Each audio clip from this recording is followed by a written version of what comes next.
Salut à toi l'ami et bienvenue dans cette nouvelle vidéo. Alors, dans quelle catégorie de trader est-ce que tu te situes? Alors pour moi, il y a trois catégories de traders.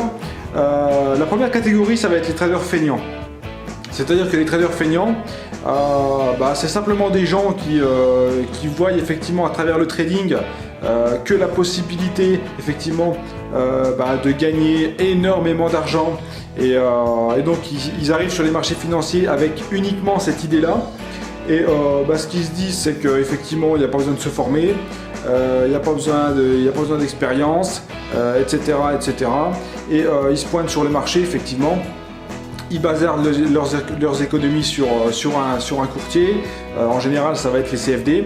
Ils vont se mettre à faire des trades à n'en plus finir dans la journée, etc. pour effectivement se donner l'impression qu'ils sont des grands traders. Et bien évidemment, en quelques jours, quelques semaines, le capital sera balayé et ces traders-là, on n'entendra jamais plus parler. Ensuite, la deuxième catégorie de traders, et c'est dans cette catégorie-là que j'ai presque envie de dire malheureusement, mais c'est effectivement dans cette catégorie-là que je me situe moi-même. Ça va être les traders ça va être les gens qui ont envie effectivement d'avoir les résultats, mais juste effectivement les résultats qu'il faut, c'est-à-dire en faisant un minimum d'efforts. Et là, je reviens effectivement, j'ai envie de faire le parallèle un peu avec un étudiant, un collégien ou un lycéen. Et ça marche effectivement avec la première catégorie, c'est-à-dire la première catégorie, les feignants, t'en trouves aussi à l'école, c'est-à-dire tous ceux qui sont au fond de la classe. Moi j'étais au fond de la classe, mais j'étais quand même dans la deuxième catégorie. Mais effectivement, tous ceux qui sont au fond de la classe, mais encore une fois, ça c'est un cliché, mais c'est vraiment pour rigoler que je dis ça. Et t'as toujours effectivement des feignants qui sont dans une classe, et en général c'est toujours ces feignants là qui vont. Alors encore une fois, feignant, quand je dis feignant, c'est pas péjoratif, c'est juste le mot qui résume le mieux cette situation là. Et donc cette catégorie là, en général c'est la catégorie effectivement qui va avoir des sales notes, qui va jamais choper la moyenne générale, en tout cas très rarement, et qui va effectivement redoubler des classes. Une ou plusieurs, et qui va toujours être considéré effectivement comme quelqu'un qui n'est pas scolaire et qui n'est pas sérieux et qui n'est pas travailleur, etc., etc. Donc encore une fois, la deuxième catégorie, c'est dans cette catégorie là que je me retrouve le mieux, que je me reconnais le mieux, malheureusement. Donc c'est la catégorie effectivement des gens qui vont faire juste ce qu'il faut pour avoir les résultats pas forcément qu'ils souhaitent, mais d'avoir les résultats qui suffisent. C'est-à-dire que, par exemple, à l'école, je vais prendre mon exemple personnel, mais en étant dans cette catégorie-là, moi ce que je faisais, c'est très simple. Je faisais quasiment rien, c'est-à-dire que je révisais uniquement vite fait, bien fait, par exemple avant un contrôle, etc. Ou je faisais, pendant l'examen, par exemple, pour les examens, je révisais effectivement pareil, mais sans effectivement me prendre au sérieux, etc. Et ça c'était vraiment une partie infime de mon temps que je passais à réviser. Et, au final, moi je me disais, le principal c'est que j'ai la moyenne. Et donc pour mon bac, pour te donner un exemple précis, je crois que pour mon BEP, parce que j'ai fait des études agricoles comme tu le sais, pour mon BEP j'ai eu, je crois, un peu plus de 11. Donc un peu plus de 11, et ce qui est incroyable c'est qu'en ayant 11, la seule chose que je me suis dit après mon BEP, c'est que je me suis dit c'est con parce que j'aurais pu effectivement travailler moins pour l'avoir. Donc mais encore une fois c'était ma mentalité de l'époque. Et pour mon bac, je l'ai eu avec 10,3. J'étais pas parti pour penser l'avoir, mais j'ai réussi à l'avoir, et notamment grâce à l'épreuve de français. Où j'ai eu 17. Je pense que c'est effectivement grâce à cette épreuve-là que j'ai eu mon examen. Donc voilà pour cette deuxième catégorie, c'est-à-dire que pour le trading, ça va être pareil. C'est-à-dire que, et je me mets dans cette catégorie, encore une fois, c'est-à-dire que je vais faire effectivement un énorme travail parce que ça me motive, parce que je suis intéressé, etc. Donc c'est effectivement cette motivation qui me donne, qui m'entraîne, qui me pousse effectivement à faire le travail nécessaire. C'est-à-dire je me suis formé, je lis énormément de bouquins, etc. Donc ça, il n'y a pas de souci à ce niveau-là. Mais en pratique, arrivé en pratique, c'est-à-dire sur les marchés, je vais pas aller pousser plus loin, par exemple, pour améliorer une stratégie au max, où j'ai pas été, je suis pas allé pousser plus loin pour réaliser vraiment un journal de trading qui me permet vraiment non seulement d'avoir effectivement des chiffres, mais encore une fois des chiffres de performance, etc.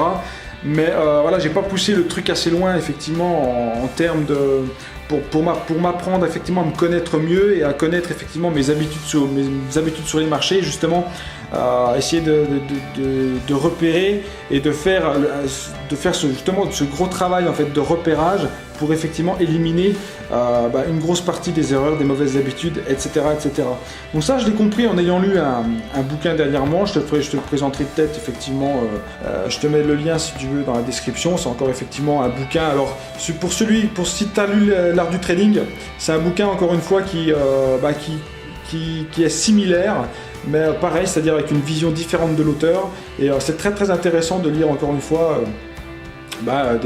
plusieurs bouquins sur un même domaine pour te faire une autre idée. Et dans ce bouquin-là, pour en revenir à ce bouquin-là, j'ai eu effectivement, il parle d'autres aspects à prendre en compte dans son journal de trading, qui permettent effectivement d'améliorer effectivement sa vision de soi-même et sa vision de sa façon de trader, sa vision de sa façon de penser et sa psychologie.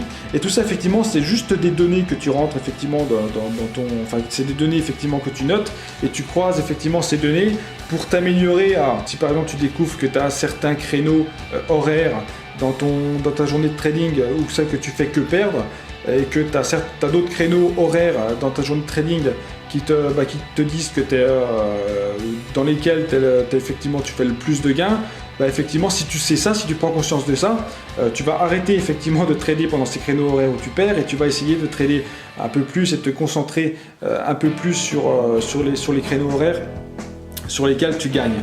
Donc encore une fois, ça c'est juste un exemple, mais déjà rien que le fait d'avoir les premiers résultats, et je me rends vraiment compte qu'effectivement il faut toujours aller chercher à se découvrir, à mieux se connaître quand il s'agit du trading, à mieux se connaître et à mieux connaître ses habitudes et à pouvoir justement améliorer les performances en justement éliminant tous les côtés qui sont liés à une mauvaise performance et en se concentrant plus sur les côtés qui te permettent d'avoir une meilleure performance. Donc voilà pour la deuxième catégorie. La troisième catégorie de traders, ça va être les premiers de la classe, c'est-à-dire les gens qui sont peu importe, ils sont pas à la recherche d'avoir ils sont à la recherche de résultats si tu veux. Eux ça les intéresse pas d'avoir le strict minimum. Eux ils veulent tout, c'est-à-dire qu'ils veulent être au top, ils veulent être parmi les meilleurs des meilleurs, et c'est les gens qui étaient dans ta classe ou encore qui sont dans ta classe si tu es encore au lycée ou au collège, et c'est les gens qui sont premiers de la classe, qui sont au premier rang et qui cherchent toujours en fait à aller plus loin. C'est toujours les gens qui posent des questions, c'est toujours des gens qui vont vraiment chercher au maximum l'information pour absolument ne rien laisser au hasard et ne pas se planter en situation d'examen pour un étudiant ou en situation de trading, donc en situation effectivement face aux écrans en ce qui concerne le trading pour un trader. Donc malheureusement pour la première catégorie, c'est-à-dire pour les feignants, ils vont se faire balayer, très très rapidement, et pour eux ça sera terminé et fin de chantier au bout de quelques jours, quelques semaines, comme je te l'ai dit. Pour la deuxième catégorie, donc, qui consiste effectivement à essayer d'avoir les résultats qui te satisfont en faisant un minimum d'efforts, le problème c'est qu'en trading, en faisant ça, tu vas pouvoir faire effectivement un peu de résultats en ayant fait un minimum d'efforts. Pourquoi ? Parce que tu auras eu quand même cette motivation. C'est-à-dire que dans la catégorie 2, c'est vraiment les gens qui ont cette motivation, et que c'est la motivation qui les pousse à travailler. C'est-à-dire que c'est des gens qui sont vachement intéressés par le domaine dans lequel ils sont en train d'évoluer, et donc ils vont quand même effectivement faire le nécessaire, mais faire le strict nécessaire pour acquérir un minimum d'informations qui leur permettront de faire les résultats au minimum qu'ils souhaitent. Mais le souci c'est qu'en trading, c'est que les résultats tu vas effectivement les avoir pendant peut-être un certain temps, et le manque de travail effectivement que tu auras au bout d'un moment, c'est que ta performance en fait elle va diminuer, et tu seras obligé effectivement de renouveler ton truc, de renouveler soit ta stratégie, soit effectivement de renouveler, d'aller chercher plus loin encore une fois les informations pour effectivement réacquérir ce minimum de résultats que tu t'étais fixé avant d'attaquer. Donc pour en revenir à la catégorie 2, le point positif, ça va être qu'ils vont être automatiquement poussés vers la catégorie 3, c'est-à-dire vers la catégorie des gens qui sont les premiers de la classe et des gens qui veulent aller plus loin, des gens qui veulent être excellents. Pourquoi? Parce que le trading, il n'y a pas de place pour le hasard. Donc le fait en fait de vouloir un minimum de résultats, ou en tout cas juste un peu de résultats que tu veux, ça va pas te pousser en fait à travailler assez et sur la durée pour effectivement pour garder ces résultats sur le long terme. C'est-à-dire que tes résultats que tu te fixes, qui sont des petits résultats, mais encore une fois, je pense que tu m'as compris, hein. Ces résultats-là, le travail que tu as fourni, au bout d'un moment, sur la durée, ils seront plus suffisants.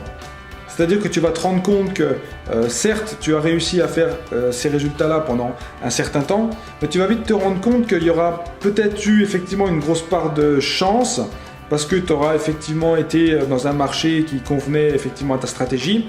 Et une fois qu'effectivement le marché entrera dans une autre dimension et où effectivement il faudra d'autres connaissances et d'autres stratégies et une autre expérience pour vraiment arriver à s'adapter au marché en question, il faudra effectivement renouveler le travail, travailler encore plus, etc. etc.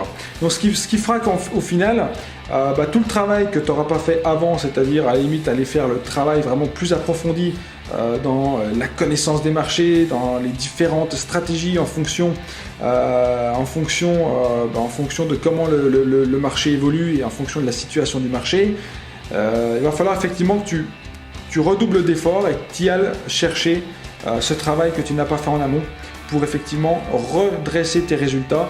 Et en plus, ce surplus de connaissances que tu auras acquis en ayant fait ce travail supplémentaire, il fera que dans tous les cas, tu pourras par la suite, à force, non seulement maintenir ces résultats, mais ensuite tu développeras effectivement cette mentalité d'aller vers cette mentalité de l'excellence, de vouloir être le meilleur, etc. Et là, tu vas effectivement redoubler, retripler d'efforts et tu laisseras plus rien au hasard et tu seras beaucoup plus costaud sur les marchés financiers. Donc là, moi, je suis dans cette phase en fait où je suis vraiment en train de glisser de la phase de la catégorie numéro 2 vers la catégorie numéro 3 en redoublant d'efforts, en lisant effectivement énormément, en analysant beaucoup plus, etc., etc., etc. Et vraiment, je suis en train de faire un gros travail sur moi-même, un gros travail sur mon analyse de marché, etc. Je suis en train de revoir certaines choses. Et donc voilà, encore une fois, j'ai rien envie de laisser au hasard cette fois-ci.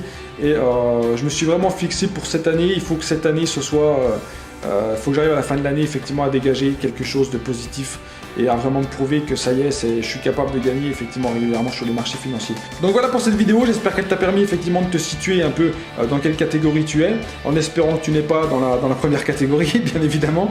Et donc voilà, en tout cas, c'était pour souligner ceux qui sont dans la catégorie numéro 2 comme moi, que effectivement, dans tous les cas, si vous êtes vraiment dans cette catégorie-là, vous allez glisser automatiquement vers la catégorie 3. Effectivement, c'est là où je veux en venir, que pourquoi il y en a effectivement qui mettent beaucoup plus de temps à réussir que d'autres. C'est tout simplement parce qu'il y en a qui se donnent directement